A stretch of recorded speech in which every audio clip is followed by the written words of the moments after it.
कथा सुनो सुनो सिद्धार्थ कथा। सत्य कथा पुरुषार्थ कथा सुनो सुनो सिद्धार्थ कथा। चढ़ते सूरज सा तेजवान वो कीर्तिमान, हुंकार भरे जब कूच करे थर थर कांपे आसमान। वो राजपुत्र वो शूरवीर, पर्वत को भेद दे उसके तीर। शांति का स्रोत करुणा की धार, निर्झर झरे मन से अपार। वो राजपुत्र वो शूरवीर, पर्वत को भेद दे उसके तीर। है शाक्य वंश का वो तारा, जगमग है जिससे जग सारा। सत्य कथा पुरुषार्थ कथा सुनो सुनो सिद्धार्थ कथा। Convertiste a los amigos de Sudodan en sus enemigos. Tú presumes ser amigo del rey Sudodan. En capítulos anteriores. Pero no pasará mucho tiempo para que demuestres ser su enemigo. La guerra nunca llega a su fin. Solo produce más guerras. ¡Es inevitable! ¡La guerra con los Shakyas! Me gustaría conocer por completo la región de Shakya, padre. No puedo dejarte hacer eso, querido hijo mío. ¿Por qué? No tengo por qué decirte. Sin motivos. No tengo interés para gobernar este país. इस आयु तक मैं आपकी बनाई सीमाओं के बंधनों में बंधा रहा हूं, कभी आपकी आज्ञा का उल्लंघन नहीं किया।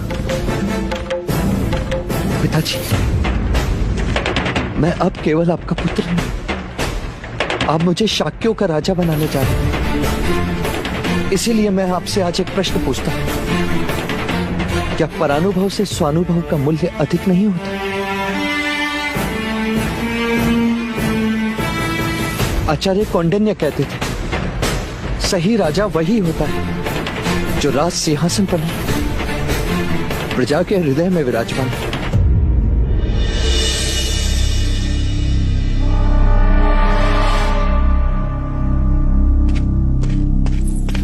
सिद्धार्थ,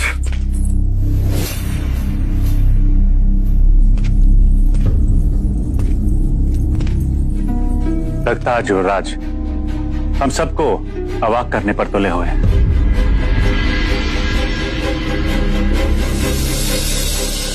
भाई महाराज, अब युवराज को अनुमति दे ही दीजिए।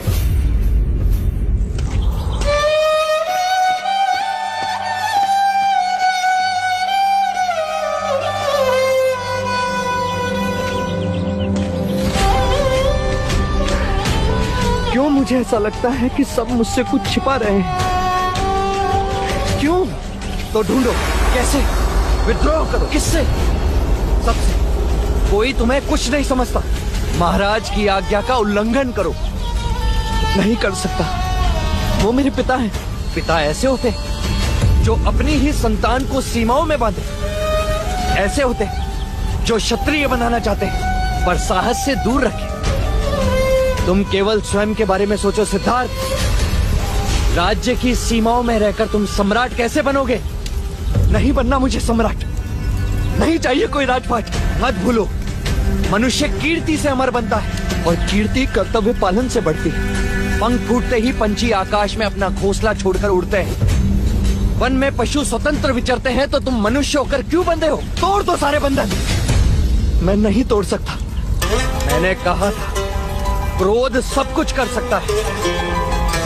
नहीं, तुम चले जाओ यहाँ से। मेरी तरफ दृष्टि करो, देखो मेरी तरफ। नहीं, मैंने कहा चले जाओ यहाँ से। मैंने कहा मेरी तरफ दृष्टि करो। नहीं, मैंने कहा दृष्टि करो मेरी तरफ। नहीं, मुझसे दृष्टि मिलाओ सिद्धार्थ, मुझसे दृष्टि मिलाओ।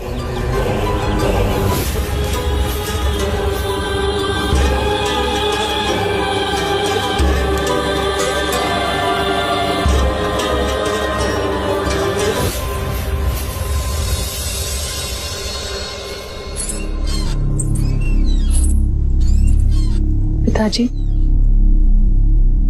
एक बात कहूं?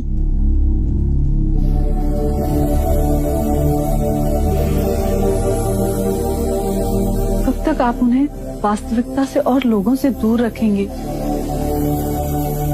अनुमति दे दीजिए।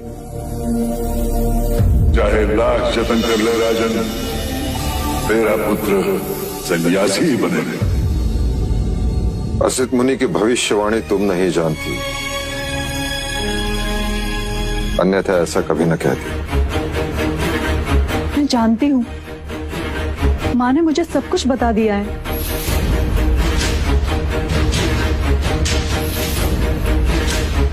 तो अब तुम ही मार्ग सोचा, क्या करें? गुरु वाचस्पति का कहना है कि ग्रहों के अनुसार सिद्धार्थ कोमल हृदय का है। दूसरों की पीड़ा को वो तुरंत अपनी पीड़ा बना देता है, और पीड़ा वैराग्य को जन्म देती है। वैराग्य को। कदाचित सत्य है, पर आज तक वो अकेले थे, अब मैं उनके साथ हूँ। आप मुझ पर विश्वास करें। अपने पति को हर दुख से, पीड़ा से, हर चिंता से मुक्त रखना ही पत्नी का धर्म होता है। देव, गोपा बहू की बात सोचने योग्य है। आज तक वो अकेला था, किंतु अब गोपा उसके साथ है। और ये सिद्धार्थ की भावनाओं को भली भांति समझती। आप गोपा पर विश्वास रखें, वो सब संभाल लेगी। हमें इतना तो करना ही होगा, यदि हमें कपिलवस्तु को उसका पराक्रमी राजा देना है।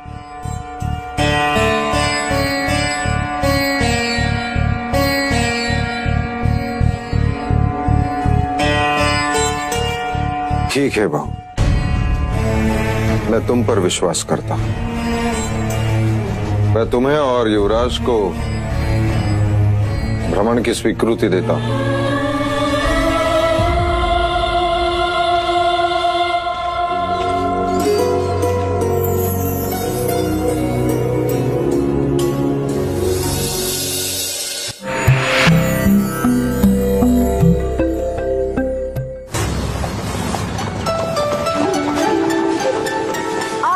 युवराज!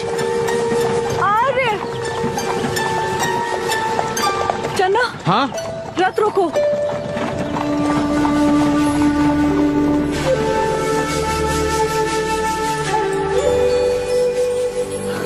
आर्य!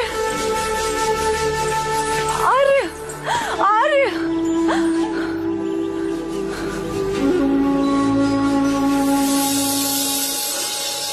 क्या हुआ गोपा?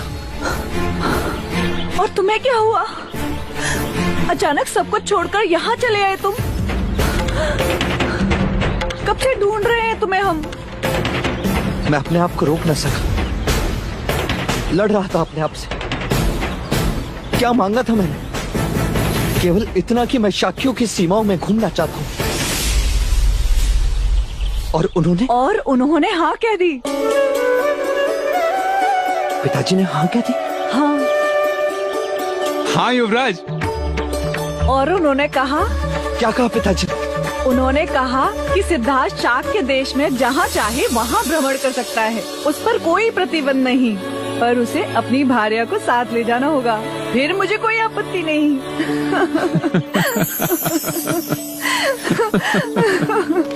उपहास कर रही हो मुझसे?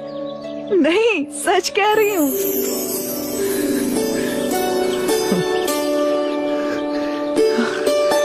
यानी इतने सालों के प्रतिबंध से अब मुक्ति मिलेगी? हाँ युवराज। हाँ चलो।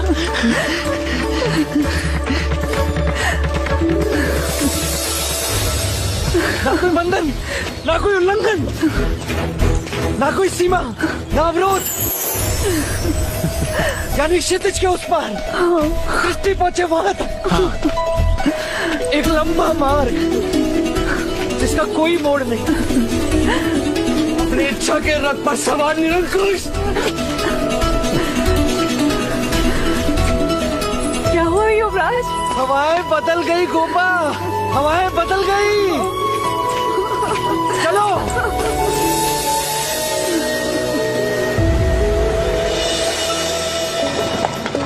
चन्ना चन्ना, मुझे शक के राज्य के कोने कोने में जाना है। मिट्टी के हर कण को छूना है, प्रत्येक भावना की अनुभूति से समृद्ध होना है। रथ तेज चलाओ चन्ना, कहो अश्व से कि वो हवा से बातें करे। मैं सबसे मिलूंगा, केवल एक नगर नहीं, सारे नगर देखूंगा। हाँ, उनका संगीत, उनकी बोली, वो सब कुछ।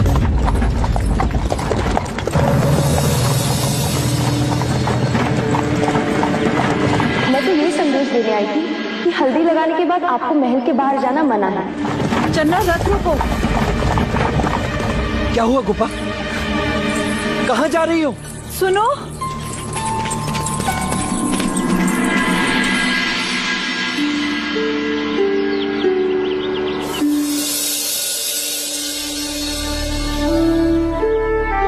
आपके चुनर पे तो मेहंदी लग गई है, आपको ये बदलनी होगी। चलिए मेरे साथ आप। ये तो वही चुनर है जो मैंने अपनी मेहंदी में पहनी थी। तुम्हें ये चुनर कहाँ से मिली? ये तो मेरी है। क्यों असत्य कह रही हो? नहीं नहीं, वो दूर एक झोपड़े का घर है, चला हुआ। ये चुनर मुझे वही साड़ियों से मिली, फटी हुई थी तो सी थी, और उससे अधिक मैं कुछ भी नहीं जानती।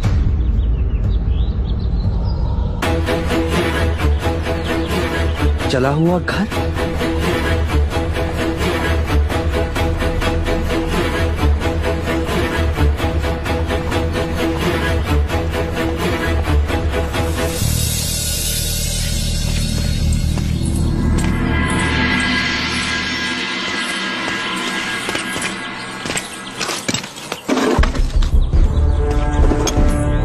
यह तो केवल राख का ढेर है युवराज, यहाँ क्या मिलेगा? कुछ तो होगा, नहीं तो इतनी दूर चूनर कैसे मिलती? अर्थात कंचनी यहाँ आई है। ये तो केवल कल्पना है युवराज। आचार्य कौंडिन्य कहते थे कि प्रश्नों के उत्तर ढूंढने वाला ही भेद तक पहुंचता है। पर यहाँ आपके प्रश्न का उत्तर देने वाला कोई नहीं है आर्य, इस राख के सिवा। और राख बोलती नहीं। चले, महल में सब चिंतित होंगे। युवराज,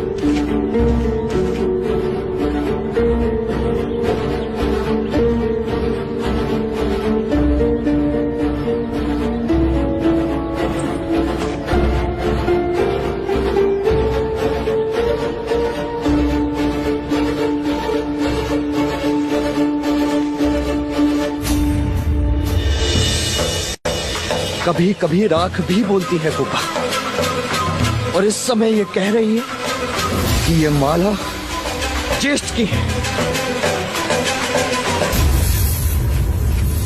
ज्येष्ठ, ज्येष्ठ, ज्येष्ठ कहाँ है? काम का कहाँ है ज्येष्ठ? ज्येष्ठ, क्या हुआ? चिल्ला क्यों रहे हो तुम? क्या है ये? मैंने पूछा क्या है ये? क्या हुआ युवराज? क्या ये तुम्हारी माला का टुकड़ा नहीं? हाँ है। तो अर्थात तुम जानते हो कंचनी कहाँ है? Tú intentaste Al volver, obligar a Canchaní a hacer el amor contigo, Devdut. ¿Y la mataste cuando no aceptó ser violada? ¡No! Si hubiera querido hacer eso, lo habría hecho aquí mismo. No necesito ir a otro lado para hacer lo que quiero.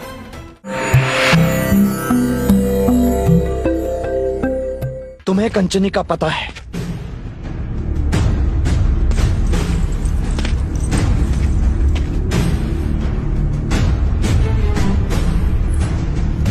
ये तुम क्या कह रहे हो युवराज? और ये टुकड़ा? ये टुकड़ा मिला कहाँ से? उसी जले हुए आवाज से जहां गोपा की चुनर मिली, जिसे धुलवा ने उस रात कंचनी लेकर गई थी। तुम जानते हो ज्येष्ठ, कंचनी के बारे में तुम जानते हो? नहीं, मैं कुछ नहीं जानता। तो ये माला का टुकड़ा वहां कैसे पहुंचा? कहा ना, मैं नहीं जानता। मेरे विवाह की रात तुम राजमहल में नहीं थे ज्येष्ठ, प्रातःकाल लौटे थे। काकी माँ भी चिंतित थी। तुम कहना क्या चाहते हो? कहना नहीं, मैं पूछना चाहता हूँ कि ये वहां पहुंचा कैसे?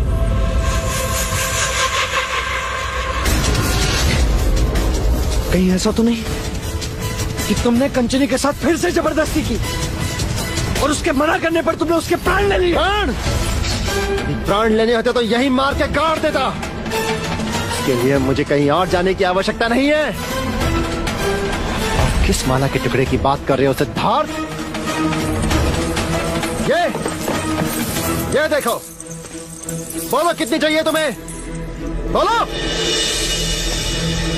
जिस तरह तुम अपने दास दासियों में गहने बांटते फिरते हो ना सिद्धार्थ, उसी तरह मैंने भी कभी खुश होकर कंचनी को कोई माला दी होगी। और हाँ, वहां से यशोधरा की चुनर भी तो मिली है ना। फिर तो हत्या का आरोप यशोधरा पर भी लगना चाहिए। युवराज, युवराज छोड़ो,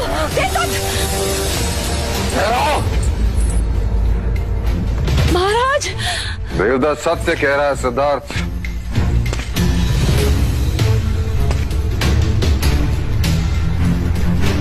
उस गणिका को देवदत्त ने नहीं मारा।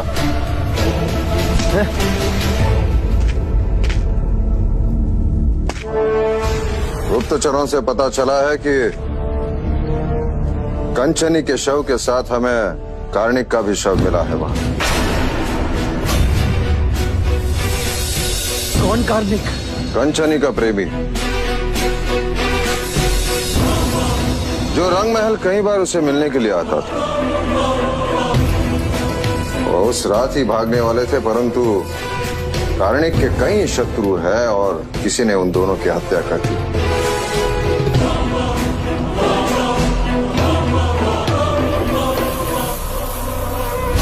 देख लीजिए महाराज, देख लीजिए,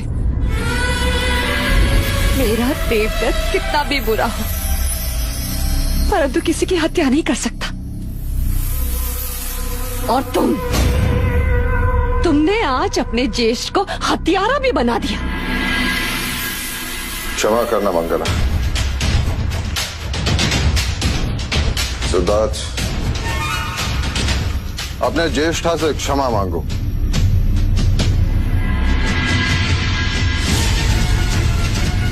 क्षमा मांगो।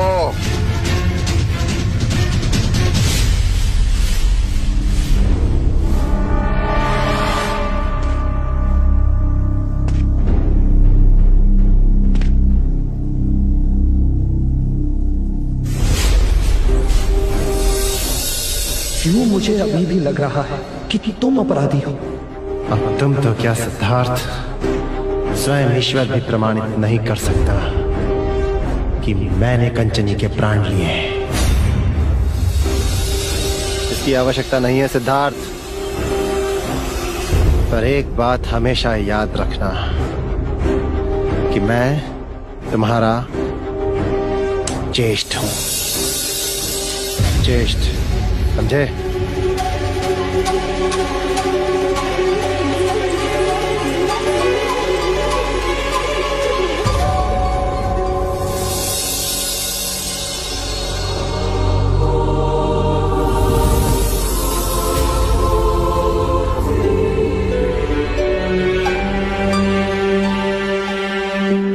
हमारे आंसू तो रुकने का नाम ही नहीं ले रहे। ऐसा ही होता है कोपा, जब मन में ग्लानि होती, पीड़ा होती, मन संघर्ष करता है, तब मेरी आंखों से आंसू नहीं रुकते। पहले भी कहा था और आज भी कह रही हूँ आर्य, कि जीवन को इतनी गंभीरता से ना लो कि वो बोझ लगे। बोझ कहो या प्रश्न, मेरे लिए तो एक ही है। ऐसा मेरे साथ ही क्यों होता है? हर जगह संघर्ष। संघ राज्य में विचारों का संघर्ष, ज्येष्ठ के साथ आदर्श का संघर्ष, पिता के साथ सीमाएं तोड़ने का संघर्ष, युद्ध के डर का संघर्ष, मृत्यु के भय का संघर्ष। और इन्हीं संघर्षों के कारण कभी कभी मैं स्वयं को खो देता हूं। या तो मैं ध्यान में चला जाता हूं, या फिर किसी का ध्यान नहीं रहता। जैसे आज मैंने मंगला काकी का मन दुखाया। इन सारे संघर्षों का अंतिम उत्तर केवल एक ही है। आसपास की परिस्थिति को बदलो और प्रारंभ स्वयं से करो।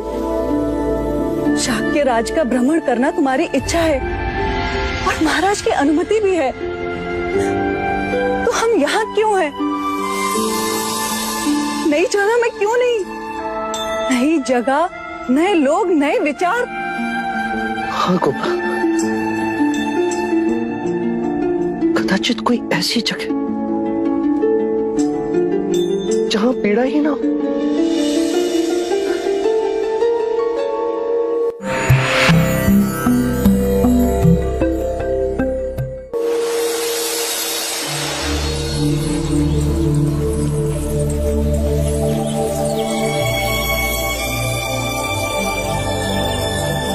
आज्ञा पिताजी, आपकी अनुमति ही मेरा आशीर्वाद है। आज्ञा, आपकी कही हर बात का ध्यान रहेगा मुझे। उन्हें प्रसन्न रखने के प्रयत्न में कोई कमी ना होगी। पर आप भी मुझे एक वचन दीजिए कि आप हमारी चिंता नहीं करेंगी। नहीं करूंगी।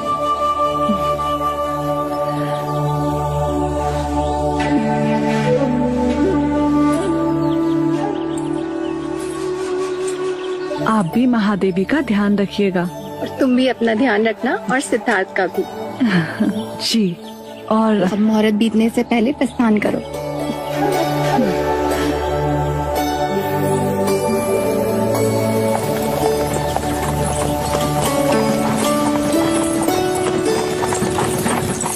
जी भाई महाराज।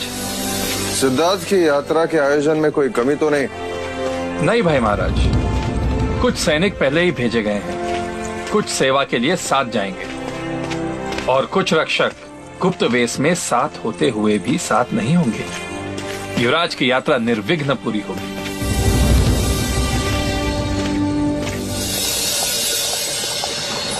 युवराज, हम जहाँ ठहरने वाले हैं वहाँ फूलों की एक घाटी है। वहाँ राजकुमारी के पसंद के कई फूल खिलते हैं। देखो, मार्ग में दो मोड़ जा रहे हैं।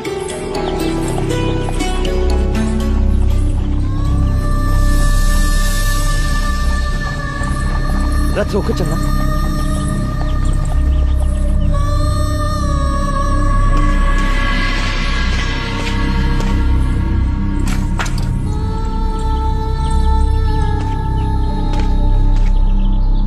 आप लोग पीछे क्यों जा रहे हैं? यदि हम आपसे कुछ पूछेंगे तो अनर्थ नहीं होगा। ये मयूर पंख आपने अपनी कमर पे क्यों बांधे हैं? क्या ये यहाँ की कोई रीत है अथवा प्रथा? नहीं, दोनों ही नहीं। तो कारण क्या है? केवल शरीर का सुशोभन या नृत्य की वेशभूषा का कोई भाग? ना युवराज, ये ना शरीर सुशोभन है और ना ही किसी नृत्य के लिए वेशभूषा। हम अधम वर्ण से हैं।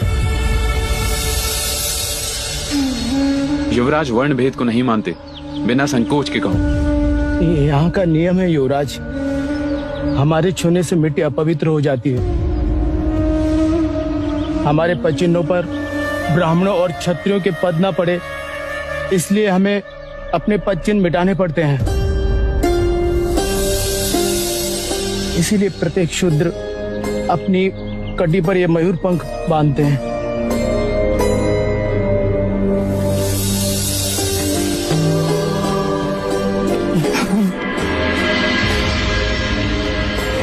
ये कैसी रीत है? मनुष्यता का कितना बड़ा अपमान है।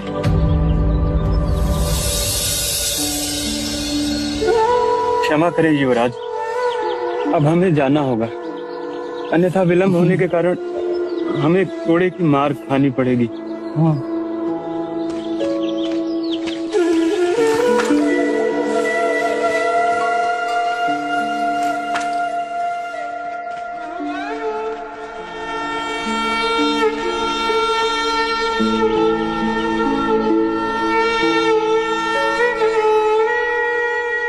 Majestad, tengo un hermano. Se lo llevaron los soldados. ¿Por qué se lo llevaron? Le dio sarampión, señor. Debieron llevarlo al médico entonces. No, no. Se lo llevaron a una nueva ciudad. ¿Qué dices?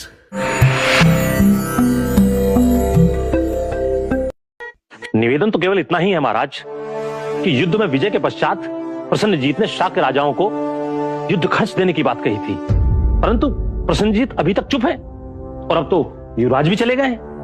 युद्ध में हथियारों के निर्माण में हमारे राजकोष को भारी हानि पहुंची है महाराज, और अब तो स्थिति यह है कि राजकोष में आपातकाल के लिए भी धन नहीं बचा। आप चिंता न करें, आप मंत्री उदयन से मिलकर आवश्यक धन राजकोष से ले ले। युवराज सिद्धार्थ आते ही हम प्रसन्नजीत से बात करेंगे। एक प्रश्न है महाराज शुद्धोधन, यदि प्रसन्नजीत ने युद्ध खर्च देने से मना कर दिया तो हम महाकौशल से बात करेंगे। वो न्याय प्रिय राजा है और प्रसन्नजीत उनकी बात टाल नहीं सकता।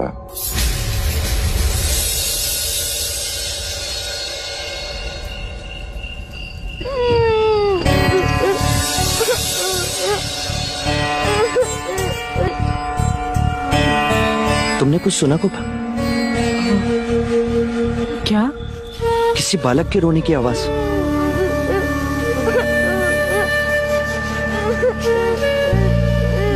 हाँ, सुनो,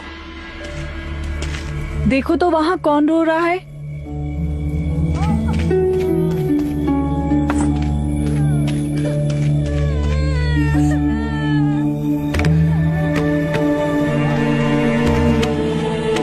कोई छोटा सा बालक है अशोक भाई।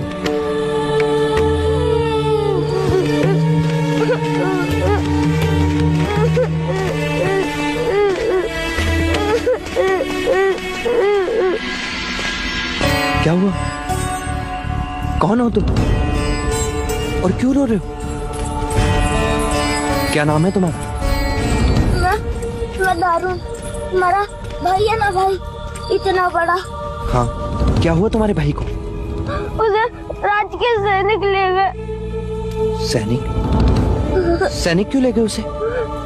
उसे काला जुआर था। तो उसे वैधराज के पास लेके गए होंगे। ना ना, उसे नई नगरी ले गए।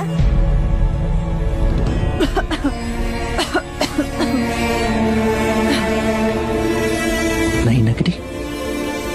युवराज को नई नगरी के बारे में ज्ञात हो गया तो अनर्थ हो जाएगा।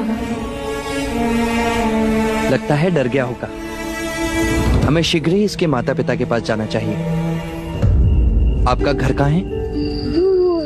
उधर। क्या तुम चलोगे? हाँ हाँ, क्यों नहीं, अवश्य। परंतु इस अंधेरे में अनजान जंगल से जाना उचित न होगा युवराज।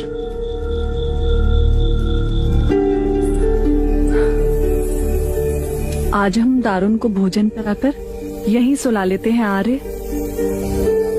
प्रातःकाल हम तुम्हारे साथ तुम्हारे घर चलेंगे। क्यों, सही कहा ना हमने? हाँ। चलें?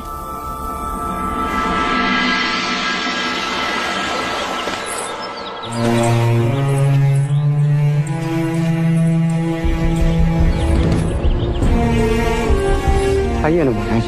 आइए आइए।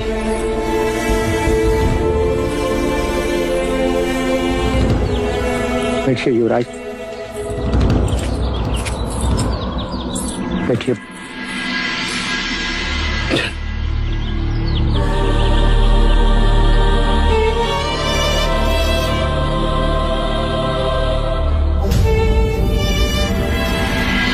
खाने में जो था सो आपको दे दिया है युवराज।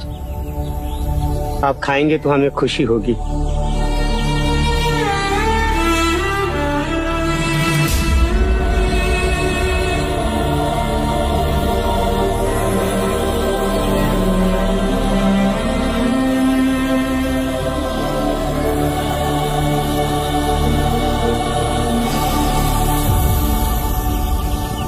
आपका पूरा परिवार इतने चावल में कैसे निर्वाह कर लेता है? क्या करे युवराज, दिन भर परिश्रम करके इससे अधिक नहीं जोड़ पाते। तो गांव वाले अच्छे हैं जो हमेशा एक दूसरे की सहायता कर देते हैं, लेकिन वो भी क्या करें। युद्ध जो हुआ था उनके भी हाथ बंधे हैं।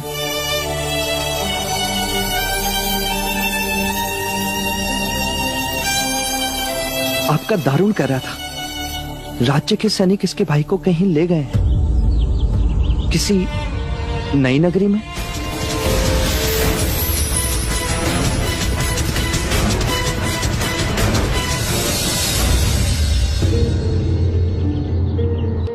नई नगरी? नहीं युवराज, अर्थात आरोग्य धाम। सुना है वहां रोगियों की बड़ी अच्छी चिकित्सा होती है। बड़े बड़े वैद्यराज वहां पर हैं।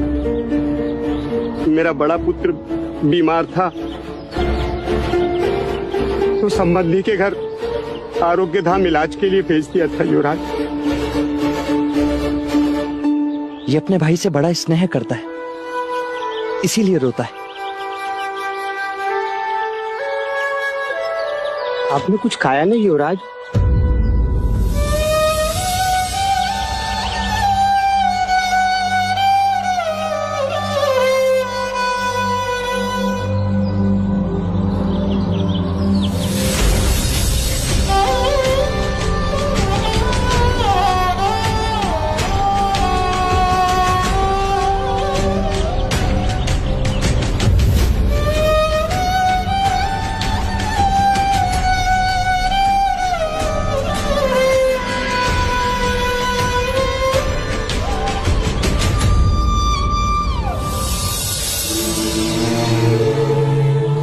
सिद्धार्थ है ना?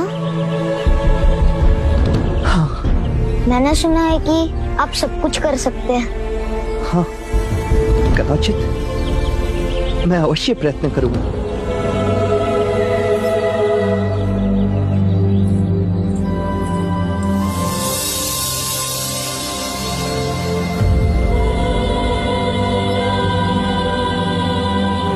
बाबा,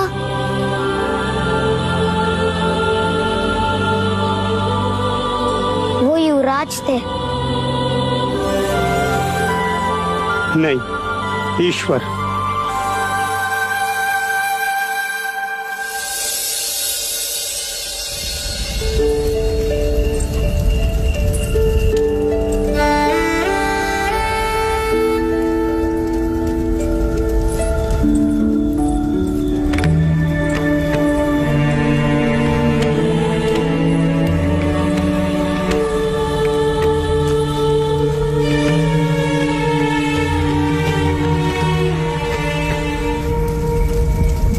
एक और संघर्ष गोपा।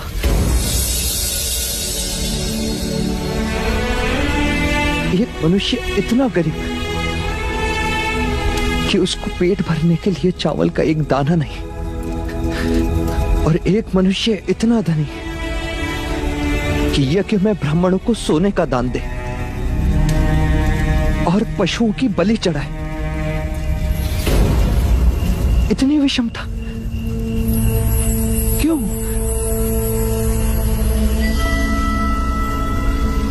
गोपा, हम महलों में रहते हैं, पकवान खाते हैं, तो फिर मिट्टी में रहने वालों को कैसे समझ पाएंगे?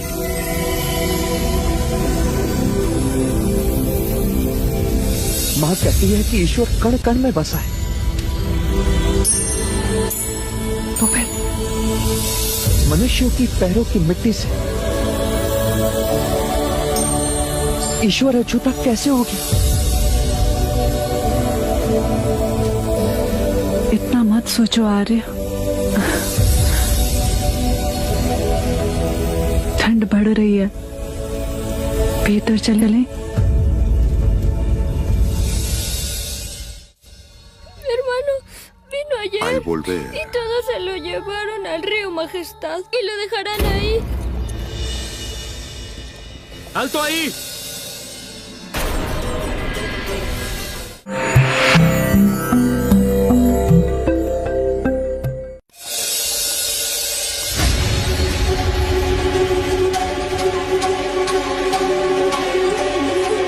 राजकुमारी, युवराज को ये पिला दीजिए, उनकी ठंड दूर हो जाएगी। मना किया था कि ठंडे पानी से संध्या में स्नान ना करें, पर युवराज माने ही नहीं। अब औषधि के साथ साथ दाने क्यों पिला रही हो गुप्पा? राजकुमारी, आप चिंता ना करें। जब ऋतु बदलती है, उसके बदलाव से हर किसी को ठंड लगती है, फिर शरीर को उसकी आदत हो जाती है। और वैसे भी युवराज पहली बार ऐसे शीत प्रदेश में आए हैं।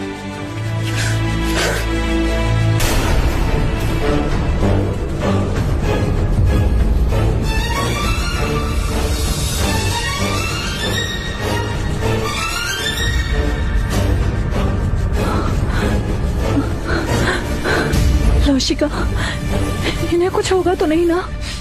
कुछ नहीं होगा मुझे। यदि कुछ हुआ भी तो हम भी नई नगरी चलेंगे।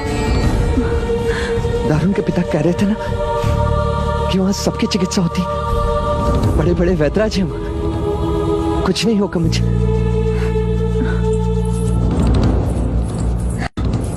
राजकुमारी, युवराज के नाखून और नीले पड़ते जा रहे हैं। अब जो करना है वो आप ही को करना है। ऐसी परिस्थिति में देह अग्नि ही अंतिम उपचार है।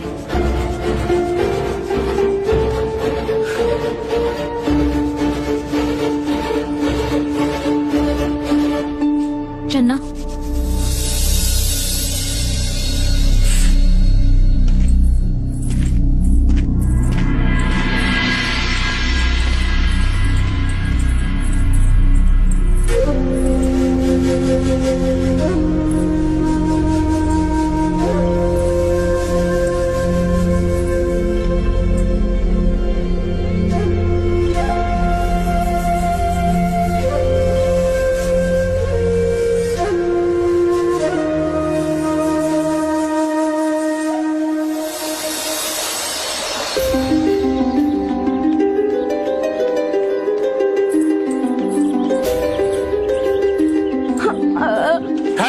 कहाँ जा रहे हो? हमें युवराज से मिलना है। वो नहीं मिल सकते। उन्होंने कहा था कि वो मेरी बात सुनेंगे। कहा ना कि नहीं मिल सकते, क्यों हट कर रहे हो? पुत्र, वो लोग कुछ दिनों के लिए बाहर गए हुए हैं, तुम भी कुछ दिनों के पश्चात आ जाना। हाँ, जाओ। सुनो, ये बालक दोबारा कभी भी युवराज से न मिलने पाए और ना ही इसका कोई समाचार। जैसा आपका आदेश। ये बालक युवराज के सामने नई नगरी की बातें करता है, और अगर युवराज आरोग्य धाम पहुंच गए तो हम प्राण से गए समझो।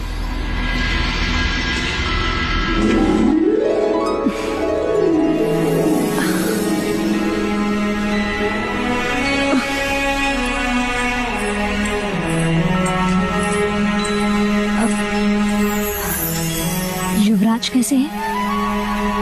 कुछ आराम हुआ? हाँ, वो तो प्रातःकाल होते ही सूर्योदय देखने भी चले गए। अर्थात देह अग्नि का उपचार सार्थक निकला।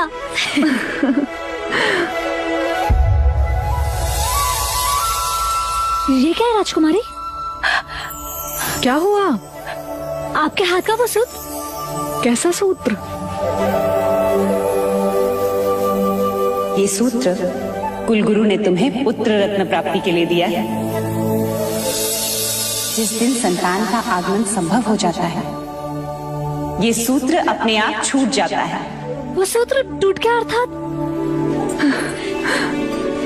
क्या ये सच है?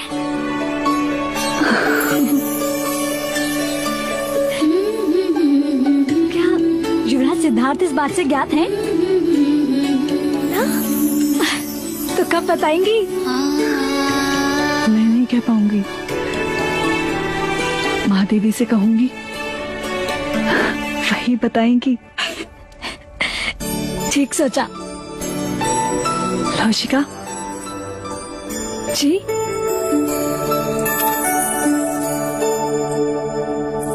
मैंने सुना था कि तुम सिद्धार्थ की दाई माँ थी।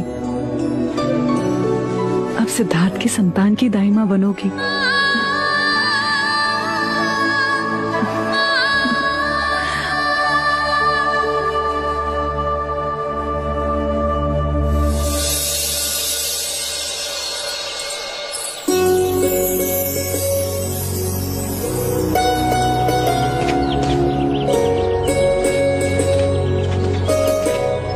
चलो कुपा, चन्ना आज हमें सामने वाले बर्फ के पर्वत के पास ले जा रहा है। पर आज हम मंदिर जाना चाहते हैं युवराज। क्यों कुपा? अचानक ईश्वर की इच्छा? इच्छा को जन्म लेने में समय ही कहाँ लगता है।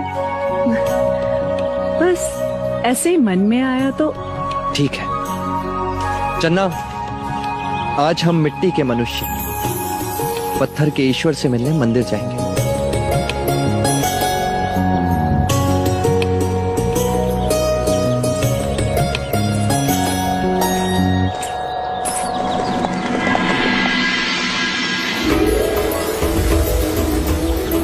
तुम नहीं बताना चाहती तो ठीक है, परंतु कोई बात अवश्य है जो तुम्हारा चेहरा खुशी से चमक रहा है। बस ऐसे ही आपका ज्वर उतर गया और मेरे गालों पर खुशी चढ़ गई। दारू, रथ रोको चन्ना। युवराज,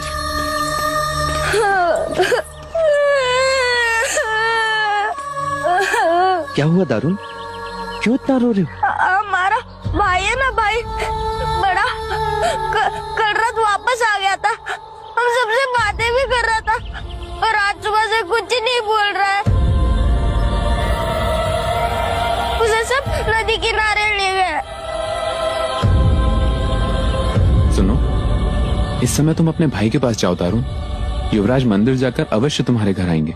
नहीं युवराज, आप चलिए ना।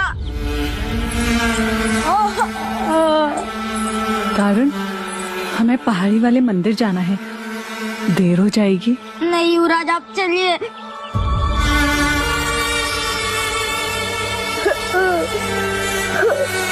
मंदिर के भगवान तो पत्थर के कहीं नहीं जाएंगे। आप इतने नास्तिक कैसे हो सकते हो?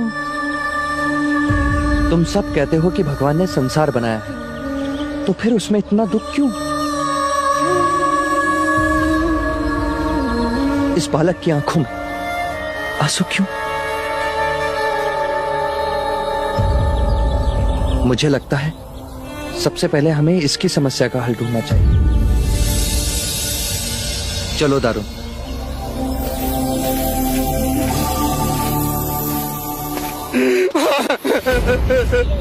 चलो, सबको जल्दी से उठाओ, पानी में बहा दो। तुम लोग जानते हो कि महाराज का आदेश क्या है? युवराज के सामने कोई भी पीड़ादायक घटना नहीं घटनी चाहिए। बस एक बार, अंतिम बार मेरे पुत्र का चेहरा देखने दीजिए।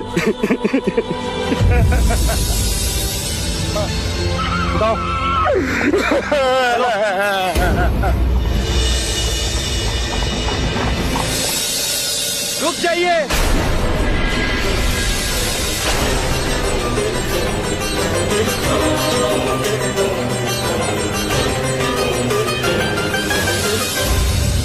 सत्य कथा, पुरुषार्थ कथा, सुनो सुनो सिद्धार्थ कथा।